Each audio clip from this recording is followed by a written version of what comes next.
Hello mga kabibig! Welcome back sa bagong YouTube channel. Ito ang pinakamaingay na YouTuber sa balat ng YouTube. Ako si Kabibig, maglabag-labag na tao with evidence. Ako po, another palitan na naman daw si Senator Peter Cayetano. Tapos itong minority bloc ay hanggang ngayon ay talagang convincing the other senators na bumaliktad. Yung iba nga tinatakot na yung ibang senador para bumaliktad. Uy, grabe naman talaga. Hindi matanggap na talo kayo. Eh, Senator Peter Cayetano is a very good choice at very good Senate President. Talagang alam niya ang batas, alam niya kung paano i-maintain ang dignidad sa Senado. 'Di ba? Tapos itong minority bloc, hindi pa rin kayo natatapos sa gusto niyo maging majority ulit. Baka later on mawawala na kayo ng mga ibang senator diyan. Baka hindi maganda ang paningin ng ibang tao sa inyo kasi kung sinabi ni Senator Amy Marcos, nagtaka nga siya kung bakit yung ibang senador like Gatchalian Zubiri ay nakatanggap ng mensahe daw di umano na dapat daw nilang mag-alis sa Senado kagabi kasi there's a possibility na magkagulo. Eh, Senator Amy, hindi nga alam ito. Dapat din itong imbestigahan kung saan galing yung tip na yan, kung saan galing yung impormasyon na yan. Itong si Risa, sinasabing, ay bato, sumurinder ka na. Parehang ikaw ang dahilan kung bakit nakagulo ang Senado. Ganun ang klase mga minority bloc.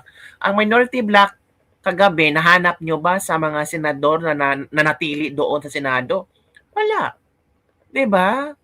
Sabihin natin, the Senate is the place for the Filipino people na dapat ang mga senador ay bakit nyo iniwan yung ibang senator doon, majority ng mga majority black na senador iniwan nyo doon.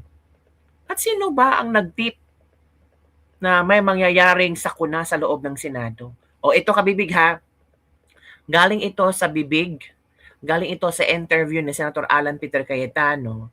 Nakakapanlumo lang ba na hindi na matanggap si Senator Peter Cayetano ang naging Senate President na in fairness, ang galing niya. Ang galing niyang magpaliwanag, peaceful. Hindi yung parang naitbulaga. Ito kabibig.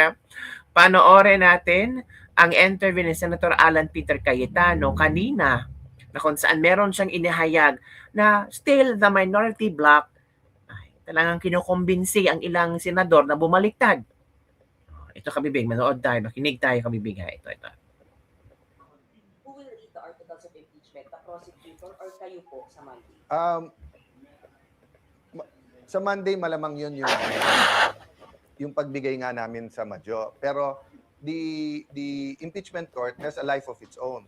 So depende sa mga motions na maganap doon sa impeachment court. May question? Wala na pong debate about on our side wala. On the majority side wala. Hindi ko alam sa minority. Diba? I'd like to consult them but I'll only see them on Monday. Medyo busy sila ngayon na try kausapin yung mga membro namin na sumali ulit sa kanila. Oh. So may who annexed na naman, sir? Against you naman na sir? Suggest, expected naman. Who told you that, sir? From the majority? Oo. There's, kinakausap nila, sir? may invitations to talk, may pananakot, but... May invitations to talk, may pananakot. Galing yan kay Senator Peter Cayetano ha, na yung mga majority bloc na mga senador ay kinukumbinsi, may mga special meetings na kinukumbinsi yung ibang majority senators na, pumanig kayo, or may mga pananakot, may mga tinatakot. Uy, grabe naman. Uy, ano ba naman yan? Uy, nakakahiya. Tanggapin nyo ng talo kayo. May pananakot. Ano, pananakot na kasuhan? Ito na ba ang politika ng Pilipinas ngayon kung hindi sasama sa grupo nyo, tatakutin yung pakakasuhan? O sabi yan, again. Sila ngayon na try kausapin yung mga membro namin na sumali ulit sa kanila. So may who annexed na naman, sir? Against you naman na sir? Suggest, expected naman. Who told you that, sir? From the majority? Oo. There's kinakausap nila, sir? May invitations to talk, may pananakot, but Dati na silang takot eh. But So, your 13 is solid. But your 13 is Ah. solid. you're always solid until you're not. But I believe in the 13. I believe in our cause. Correct. Ay, sino nilagawan nila? Hmm? Hindi ko pa nakakausap lahat kasi nag-iaya nga na mag-meeting ngayon. Sabi ko, magtrabaho muna tayo, magtawagan na lang tayo. Because nga, that's the nature of, di ba dati kasi you have 3 or 4 major newspapers, maybe 4 major news networks, then maraming tabloid, then maraming radyo. Ngayon kasi with SOCMED, anyone can say anything. Di ba? And anyone can interpret anything that way. But yun nga ang challenge ko ngayon. 'Di ba? Trabaho or mamulitika. Correct. Diba? So my only choice is to do the work, then be completely honest with you. So Correct. in an hour, I will be completely honest what happened kay Senator Bato and where the investigation with the PNP is. But uulitin ko lang PNP, AFP, lahat, NBI, hindi tayo magkakalaban. We're one government. Diba? See, galing But we niya. have to respect the judiciary, the same manner the executive, but also respect the legislative department. So in the same manner, kung may fake news, I expect them to address that immediately. See, ito ba yung sinasabi nating hindi magaling na Senate President? Ang gusto lang niya, payapa lahat, makig-coordinate lahat, di ba? Tapos if ever may fake news na lumalabas, ang gagawin ng mga agencies, sagutin na agad para walang problema. Ito ba yung gusto niyong palitan? At talaga minority black, mananakot pa kayo? Anong klaseng pananakot, kakasuhan? Wow, grabe. As in shocking At coming from Senator Alan Peter Cayetano, the new Senate President, na may mga imbitasyon yung mga majority black senators na special meeting, sikayating sila na mag-transfer, bumaliktad, yung kung hindi madala sa mga special meetings, tatakutin. O sabi naman ng Senator Alan Peter Cayetano, matagal na silang takot, tapos tatakutin pa. Alam na nila kung paano i-handle yung takutan na yan. Ang galing ni Senator Alan Peter Cayetano, mga kabibig. 'Di ba? So yung minority black, wag na kayong umasa na magkaroon ng bagong liderato sa Senate presidency. Kasi so far, ang mga tao ay talagang nagustuhan ang pamamalakad ni Senator Alan Peter Cayetano. Take note Senate President yan, hindi umalis kagabi. Anong ginawa niya? Nagtawag siya ng tulong. Na nakausap si BBM, tinawagan si Remulla, natulungan niyo kami dito, kailangan matapos to. Yan ang Senate President. Hindi tumakbo. Hindi umalis. Sinisecure ang area, ang perimeter ng Senado na okay. Walang nasaktan, everything will be fine. Tapos sabi ni Pia Cayetano na nakauwi daw sila mga around 12 midnight para lang talaga ma-secure ang Senado na hindi na magulo. Yan ang Senate President. Iniisip ang kapakanan ng mga senador ng Senado. Pero yung ibang senador, yung minority black, nakita nyo ba kagabi? Nahaginap nyo ba kagabi? Hindi. Biglang nawala. And take note, dapat sana hindi pa sila uuwi kasi darating ang articles of impeachment ni BP Sara. Ito mga minority na ito yung mga mahilig na forthwith sa impeachment ni BP Sara. Pero bakit sila biglang nawala? Nagsialisan. Naku po. Ito pa ang isang pasabong ni Senator Alan Peter Cayetano. Meron pa pala. Meron pa kabig. Ang traidoran sa loob ng Senado.